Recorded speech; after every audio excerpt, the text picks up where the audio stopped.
मुल्कों में पनाह लेने के लिए आ रहे हैं और हिंदुस्तान में भी आ चुके हैं। ऐसे में हिंदुस्तान की क्या कुछ स्ट्रैटेजी रहेगी, क्या पॉलिसी रहेगी, किस तरह से रेफ्यूजीज को एक्सेप्ट किया जाएगा? देखिए, कल पहली जो फ्लाइट कल देर शाम पहुंची जिसमें करीब 150 अफगान नेशनल्स मौजूद थे।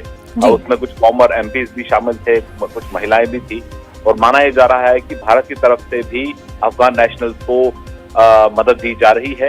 हमने 2 दिन पहले भी इस बात को हमने शेयर किया था कि भारत की तरफ से एक पॉलिसी तैयार की जा रही है कि किस तरह से अफगान नेशनल जो भारत में शरण लेना चाहते हैं उनके लिए वीजा जारी किए जाएंगे भारत की तरफ से केस टू केस बेसिस पे। और इसमें रिलीजन का कोई एंगल नहीं होगा, चाहे वो हिंदू हो, मुस्लिम हो या सिख धर्म का हो, सभी को वीजा दिया जाएगा। लेकिन ये केस टू केस बेसिस पे होगा। हालांकि इसमें ये कोई नंबर अब तक तय नहीं किया गया है, लेकिन माना जा रहा है कि अफगान नेशनल की एंट्री के लिए भी कदम उठाए जा रहे हैं और वहीं यहाँ पर उनको शॉर्ट टर्म वीजा दिए जाएंगे, जिसके बाद वो एक शांतिपूर्ण माहौल में रह सकते हैं। वहीं इसी बीच ये भी हमारे सोर्सेस बता रहे थे कि अफगानिस्तान में जो इंडियन एम्बेसी है वहां से जो डिप्लोमेट्स हैं और जो वहां पर ऑफिशियल्स हैं उनकी भी जल्द वापसी कराई जाएगी, जिसकी शुरुआत भी जल्द होने वाली है। और वहीं साथ ही साथ जो वहां पर अफगान नेशनल जो इंडियन एम्बेसी में काम करते हैं उनके और उनकी फैमिलीज को भी भारत आने के लिए वीजा दिया जाएगा। बिल्कुल। क्या कुछ अभी तक नंबर बताए गए हैं कि कितने इंडियन नेशनल्स वहां पर है या कितने ऐसे लोग वहां के अफगानी जो कि इंडियन एम्बेसीज के साथ काम कर रहे हैं?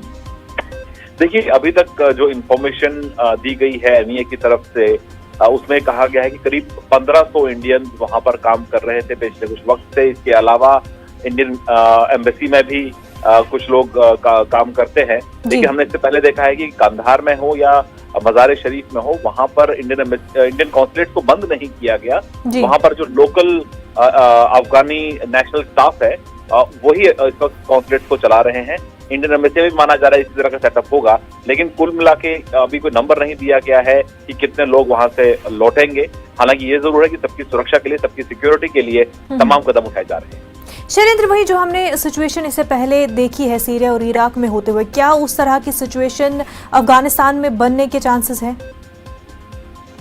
देखिए, फिलहाल जिस तरह के हमने एडवांसेस देखे हैं तालिबान के, और बहुत कम वक्त के अंदर ही उन्होंने करीब 4 दिनों के अंदर ही उन्होंने काबुल पर कब्जा पा लिया और जिस तरह का रेजिस्टेंस होना चाहिए था अफगान फोर्सेस की तरफ से, वो रेजिस्टेंस कहीं दिखाई नहीं दिया और बहुत आसानी से तालिबान ने एक बार फिर काबुल पर भी कब्जा पा लिया, अफगानिस्तान पर भी कब्जा पा लिया। और कल जो प्रेसिडेंशियल पैलेस की जो तस्वीरें सामने आ रही थी उससे साफ है कि बहुत आसानी से तालिबान जो है वो लौट आया है। लेकिन अब इसके बाद हालात किस तरह के बनेंगे अफगानिस्तान में देखने वाली बात होगी, क्योंकि फिलहाल कोई रेजिस्टेंस नहीं है तालिबान के खिलाफ, कोई ऐसी पावर नहीं है तालिबान के खिलाफ जो उनके जो कोई दोबारा अफगानिस्तान में हिंसा की ओर धकेल सके। लेकिन तालिबान का जो रूल ऑफ लॉ है, जिस तरह से वो रूल करते हैं अफगानिस्तान में, वो हमने पहले भी देखा है, बहुत क्रूअल होता है। उनके जो रूल्स होते हैं वो बहुत क्रूअल होते हैं। तो ऐसे में आने वाले वक्त में किस तरह तस्वीर होगी अफगानिस्तान की, खासतौर से महिलाओं के लिए और